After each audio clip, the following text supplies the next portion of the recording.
ஒட்டுமொத்த இந்தியாவோட பன்முகத்தன்மையை உயர்த்தி பேசுகிற தமிழ்தாய் வாழ்த்து நம்ம ஊரில் நம்ம தமிழ்நாட்டில் முதல் இடத்துல தான் இருக்கணும். நம்ம இந்திய அரசியல் சாசனமே ஒவ்வொரு மாநிலத்தோட மொழிக்கும் பண்பாட்டுக்கும் பாரம்பரியத்துக்கும் பாதுகாப்பு உரிமையை கொடுத்துருக்கு தானே. அந்த உரிமையின் அடிப்படையில் தமிழ்தாய் வாழ்த்துக்கு முதலிடம் கொடுத்துதானே ஆகணும். அதானே மாநில உரிமை.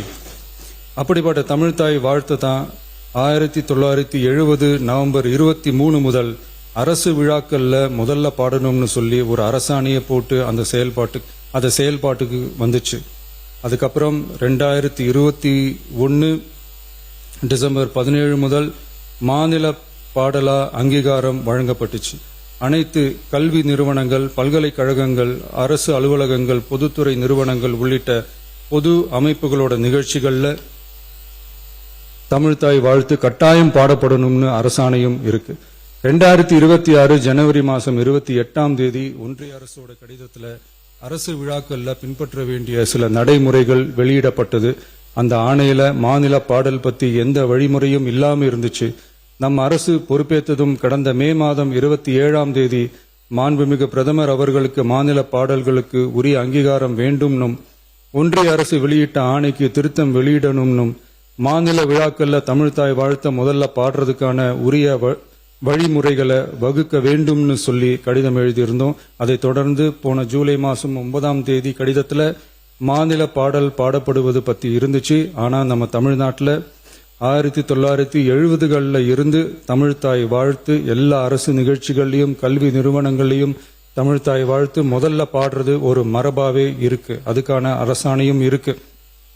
மாண்புமிகு பேரவைத் தலைவர் அவர்களே, தமிழ் நமது உயிர் மூச்சு, தமிழ் மொழி நமது அடையாளம், தமிழ் பண்பாடு நமது பெருமை. அதனால தமிழ்தாய் வாழ்த்தின் மரியாதையை பாதுகாப்பதில் தமிழக வெற்றிக் கழக அரசு ஒருபோதும் சமரசம் செய்யவே செய்யாது.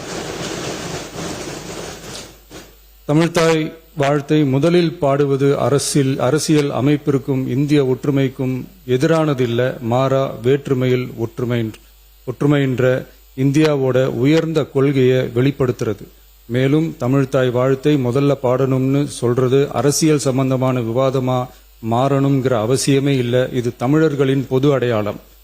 நம்மை வேறுபடுத்துவதல்ல, ஒன்றிணைப்பது. மாண்புமிகு பேரவைத் தலைவர் அவர்களே, தமிழ்தாய் வாழ்த்தின் கண்ணியத்தையும் தமிழின் தொன்மையையும் தமிழர் பண்பாட்டின் பெருமையையும் பாதுகாக்கும் இந்த உயரிய பணியில் இந்த சட்டமன்ற பேரவையில் உள்ள அனைத்து உறுப்பினர்களும் கட்சி வேறுபாடுகளை மறந்து ஒன்றிணைந்து அனைத்து கல்வி நிறுவனங்கள், பல்கலைக்கழகங்கள், அரசு அலுவலகங்கள், பொதுத்துறை நிறுவனங்கள் உள்ளிட்ட பொது அமைப்புகளின் நிகழ்ச்சிகளிலும் தமிழ்தாய் வாழ்த்து கட்டாயமாக முதலில் பாடப்பட வேண்டும் என்று கொண்டுவரப்படும் இந்த தீர்மானத்திற்கு அனைவரும் ஆதரவு வழங்க வேண்டும் என கேட்டுக்கொள்கிறேன்.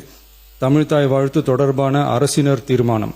தமிழ் உலகின் தொன்மை வாய்ந்த செம்மொழியாகவும் தமிழர் நாகரிகம் உலகின் மிக பழமையான பண்பாட்டு மரபுகளில் ஒன்றாகவும் திகழ்வதை பேரவை பெருமையுடன் பதிவு செய்கிறது.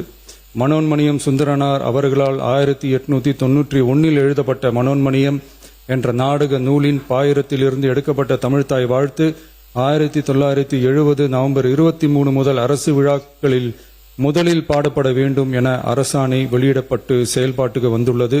2021 டிசம்பர் 17 முதல் மாநில பாடலாக அதிகாரப்பூர்வ அங்கீகாரம் வழங்கப்பட்டு தமிழ்நாட்டில் அமைந்திருக்கும் அனைத்து கல்வி நிறுவனங்கள், பல்கலைக்கழகங்கள், அரசு அலுவலகங்கள், பொதுத்துறை நிறுவனங்கள் உள்ளிட்ட பொது அமைப்புகளின் நிகழ்ச்சிகளிலும் நிகழ்வு தொடங்குவதற்கு முன் தமிழ்தாய் வாழ்த்து கட்டாயம் பாடப்படும் என்று ஆணையிடப்பட்டுள்ளது.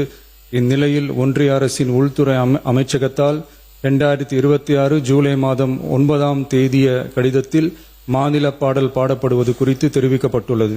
தமிழ்நாட்டில் 1970களில் இருந்து அனைத்து அரசு நிகழ்ச்சிகளிலும் கல்வி நிறுவனங்களிலும் தமிழ்தாய் வாழ்த்து பாடல் முதலில் பாடப்படுவது மரபுத்தன்மையாகவும் அரசாணைகளின் வாயிலாகவும் பின்பற்றப்பட்டு வருகிறது.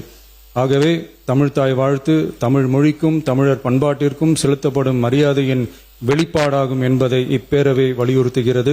இந்திய அரசியலமைப்பு வழங்கியுள்ள மொழி மற்றும் பண்பாட்டு உரிமைகளின் அடிப்படையில் தமிழ்நாட்டின் பண்பாட்டு அடையாளத்தை நிலைநிறுத்தும் வகையில் தமிழ்நாட்டில் அமைந்திருக்கும் அனைத்து கல்வி நிறுவனங்கள், பல்கலைக்கழகங்கள், அரசு அலுவலகங்கள், பொதுத்துறை நிறுவனங்கள் உள்ளிட்ட பொது அமைப்புகளின் நிகழ்ச்சிகளிலும் நிகழ்வு தொடங்குவதற்கு முன் தமிழ்த்தாய் வாழ்த்து கட்டாயம் முதலில் பாடப்பட வேண்டும் என தமிழ்நாடு சட்டமன்ற பேரவை ஏகமனதாக தீர்மானிக்கிறது என்ற தீர்மானத்தை நான் முன்மொழிகிறேன். அனைத்து கட்சிகளை சார்ந்த உறுப்பினர்களும் இந்த தீர்மானத்தை ஒருமனதாக நிறைவேற்றி தர வேண்டுகிறேன். நன்றி, வணக்கம்.